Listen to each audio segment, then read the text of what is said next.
Hello everyone. So a couple of weeks ago, the Ninth Age community released a giant supplement. That was, I believe, on the 1st of April, and it releases basically giants that you can use for your own games in a casual setting. So it's not tournament approved, but it's just to have some fun. So this document contains a lot of giants for different armies that haven't gotten any access to them normally. And funnily, several days after this release for Ninth Age, Games Workshop released some new models for very big giants. So these models are even bigger than the giants you're used to. So here's also a size comparison where you see the old big model and another even bigger ones, and here's also another size comparison. So I don't know if this was planned with Ninth Age and if they had some information, but it's for sure kind of funny to see this. I'll just in this video go through the different choices and see, make kind of a top three of the giants that I think are most potent, and then yeah, just give you my opinion about the other ones. So we start with the Demon Legion's Cultist Giant.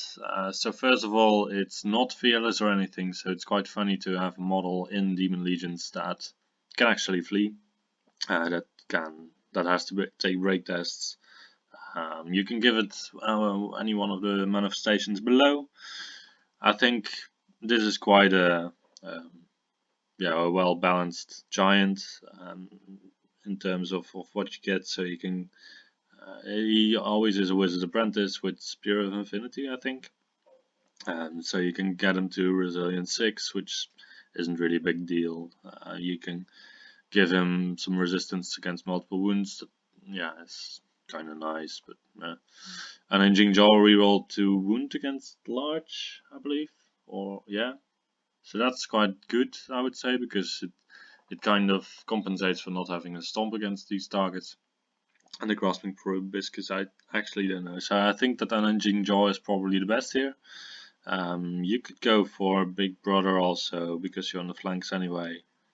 And yeah, I think giants in generally they work better on the flanks.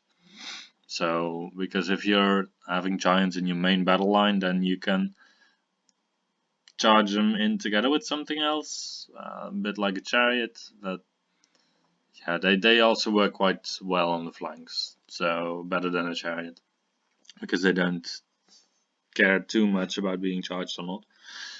So I would mostly play these on the flanks, and then Unhinging Jaw is probably the best choice here. Then we go to the Dread Elf Giant. So this is the Dreaded Giant. He has Killer Instinct. I think they could have done a little bit more work on the Dread Elf one, because the Medusa Mask, it has a bound spell for Bewitching Glare, which is nice, but you can already get Bewitching Glare, and it's not the best spell out there. In addition, you count as having one additional full rank, so you have 2 ranks, so that, yeah, it goes into the fluff of the Medusa. But I could have just wished for a little bit more. Just give him gladiator weapons or so, give him a 5+ Aegis in combat, because that's not really over the top, I think. And just a huge array of weapons. That would have been way cooler, I think. Monster's Whip, you reroll charge range for gigantic models. If you fit in this one, then you can only like fit in 3 more gigantic models. They're gonna space out over the board, so I don't think it's worth it. If it had been like 24 inches, like the Ogre Kingdom or the Ogre Khan giant that has this musician kind of thing of 24 inches, I believe, then it would have been fine. But this is just too short of a range. Giant Dwarf. So he's not as big as a normal giant, so he only has D3 stomp attacks, which I think is really cool. On the other hand, I think it's a really good buy because he has heavy armor. You can upgrade him to a Giant of the Deep to gain a shield and wall of iron. So I believe in the end you go to a 4-up, or even, I don't know if wall of iron gives you a 3-up armor save in combat. You're gonna have wall of iron. So you're gonna have a 5-up Aegis also in the first round of combat and a 6+ in the later rounds. I think this is a really good upgrade. Also the Giant Seeker, just to become unbreakable. And also this giant has standard discipline 9 instead of the discipline 8 found on other giants, and even a higher march rate. So I think this is, for 250 points, a really good deal, because the stomp attacks, honestly, you don't want to rely on them. Against infantry it's really good, but against any other target it's useless, so then you are better off having a model that has a decent armor save. He also has armor 1 of himself already.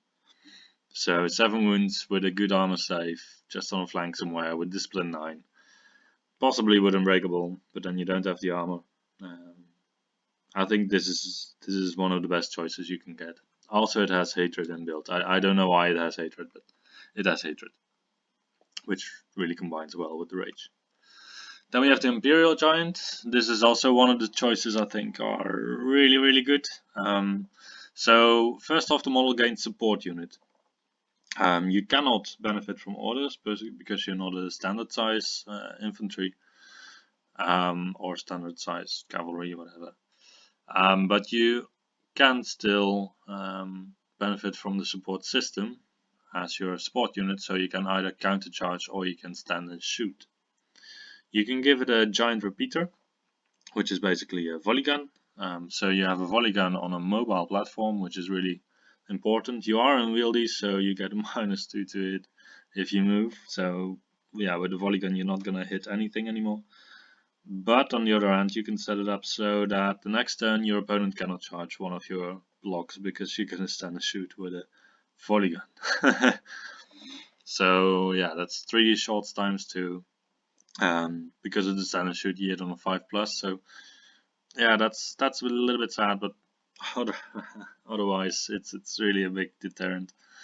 So I think this is a really interesting choice because you have a volley gun on a platform that has a lot of hit points and has an extra resilience. So that's one of the interesting choices. The other one is the big fan of Senna. So you get battle focus and fanatical. Battle focus is really good on a model that has rage and 7 wounds. And then it's also fanatical, so you do your attacks no matter what. And you're still a support unit, so you can still countercharge with it. And I think, yeah, that's really good. It doesn't mention any storm, but it is gigantic, so it does have just a normal storm. Then we go to the Highborn Giant. So the Highborn Giant is a little bit less interesting, I would say. It has martial discipline, so that's just funny. And you can give it the Lion Cloak and Axe. I think this is the more interesting choice for this Highborn Giant. Again, this works against targets that normally giants struggle with, so I think I have to see this one on the table to really make a judgment, because with the Lion Cloak and Axe you have the multiple wounds against larger beasts and cavalry and gigantic. So yeah, so basically you have multiple wounds against targets against which you want multiple wounds. So yeah, that's really good. The Shore Guardian Bow is basically a bolt thrower. You hit only on a 4+, and if you move, then yeah, then you hit on a 5+. Outside of 15-inch range, you hit on a 6+. That's not really worth it like this. But all in all, I think it's a cool giant. The Feudal Giant, he's a bit more expensive than the other ones. I guess it's because he gains the blessing, so that makes me wonder why the Dwarven one is so cheap. He can become a serf or become a knighted giant. If he is a knighted giant, he gets light armor, devastating charge, +2 strength, +2 AP, and swift stride. So swift stride is always good with giants. That's why giants are also that good in orcs and goblins. +2 strength, +2 AP is really big because then you suddenly strike at strength 7 with AP 4. With Kingdom of Aquitaine, you don't have a lot of solutions, I believe, to get a reroll to hit in there. So yeah, that's a little bit sad because you would want to first lose a lot of hit points to get more attacks, then charge in, and then your opponent strikes first. So yeah, maybe if you just charge in fresh, it's better, and just charge into targets that gonna deal a lot of damage to your giant, so you get you more attacks. But it's a little bit controversial, I think, with the devastating charge. No, Vanguard's cool on the giant. especially because you have March 14, so you can do a 26 March before the game kind of starts. Saurian Giant, so this one gains Cold-Blooded, so basically it's near unbreakable, or at least it's just stubborn, basically. So it has telepathic link. I don't think this is really interesting. The flamethrower is interesting because you still hit on a 2+ even after moving. And then within 9 inches you have strength 4, multiple wounds D3 with AP2. Yeah, this is golden. You really want this. If I were to play this one, I would go for the Pet Salamander. Sylvan Elves. Sylvan Elves have a 265 point giant, faint flight, light troops, and striders, so that is really interesting. The thing is, you can't charge again if you flee the next round, so probably the Bone Break Dancer upgrade is not that interesting. You also get the Sylvan Blades with it, so that's kind of cool. So maybe the Sapling Bow if you go for the faint flight to make use of the faint flight. But then the Sapling Bow is once again just a ball thrower. You hit on a 4+. You're gonna be probably on long range. You're gonna have moved, so it's not really worth it after all. Then you have the Bone Break Dancer. I really like what they did there. So basically they have one upgrade that allows you to stomp on infantry a bit better. You have one that is a little bit better against cavalry. Then you have one that's good against characters, I think, just to prevent some. Well, if you go to defensive 5, it doesn't really matter a lot, I think. You have the twist, which does not give you any rank bonus to your opponent. I think it's thematical, and I think it's also quite fairly balanced. I think this one is just balanced as it is if you go for the Bonebreaker. Then we have the Verminous one. So the Verminous one has Brute's Courage, so probably goes up in Discipline. Safety in Numbers probably goes up in Discipline. Living Bomb and Big Sneaker we have. So Big Sneaker, he gets Distracting, Hard Target and Poison attacks. I would have liked him to then either lose Safety in Numbers or Brute's Courage, the one that gives him his leadership, and then just go to leadership 7 instead. Living Bomb, yeah, 2d6 hits with toxic attacks. You can just charge him into some knights, and either he survives or he dies. And if he dies, then yeah, I don't like this one. Ancient Giant. So the Ancient Giant is for the Undying Dynasties. I like the upgrades where you go like, yeah, this is gonna be a sepulchral guard or one of these special types of units within the army, and I think they did a really good job at getting this theme in there. You can also make it into a Bone Chariot, so then he gains harnessed impact hits, and you get 2 crew on it. So I think this is really cool, model-wise. So it is 50 points. You are at 300 something points. You do have Dusty Rush Field, isn't that? Yeah. 2 halberds. Don't know if it's worth it, but it definitely is cool. It would have made sense for me to give him +1 advance rate then. Because movement 7 chariot is not really worth it. The movement 8 one is kind of okay. Yeah, then we have the lethal strike, magical attacks, poison attacks. Yeah, I think this is just the one to go for because you also get bad weapons. So you go to offensive 4, which sometimes makes a big difference. You ignore parry. Yeah, Sepulchral Guard, definitely. Then we have the Corpse Giant. I think this is also one of the most potent giants there. So you either go for Barrow Giant, you get multiple wounds 2 against standard, which means that this one will just kill characters, but yeah, if you force your attacks onto a character, then you already do a lot of damage, so I think that this one's not that interesting.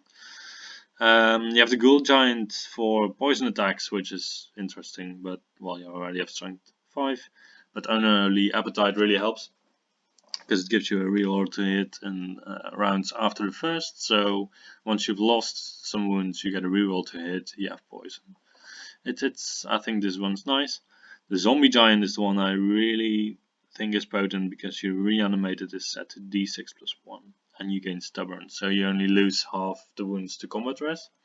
So someone charges in, he does 6 wounds, 6 wounds a bit a lot actually, because in that case you would have to do like 4 wounds back or so. So yeah, imagine you do 3 wounds back, your opponent wins by 3, he has a charge, so he wins by 4, you have stubborn, so you reduce it to 2, and then you have BSB nearby, you have winged reapers nearby, so you don't lose any wounds. Yeah, if he does less than 6 wounds, you're in a prettier situation because you have a bit of a wound bank to spare. Next turn you reanimate. You reanimate at least 2 wounds, which would be a bit shabby, but even if you roll a 3 on this, you already reanimate 4 wounds, so you go back probably to full strength. So this is really good, especially on the flanks. Your offensive and defense skill set to 1, you don't really care, because a lot of stuff doesn't have defensive 5 anyway. You're hit a little bit easier, but that's fine. Yeah, I think this is really cool. Against elves, the offensive one is gonna give you some struggles, but otherwise it's really cool. Yeah, that's the last one. So what do I think are the most potent ones here? Yeah, I think definitely the giant dwarf, just because it is giant of the deep. Yeah, mostly this one. And the march rate, that is incredible. Then the Imperial giant, definitely because of the spot system, together with big fan of Sona with battle focus and fanatical. And yeah, this corpse giant, just because of the zombie giant upgrade in combination with the BSB and possibly winged reapers. Yeah, so please tell me what you think of the different giants. Should they be included as official content? Should they just be disregarded?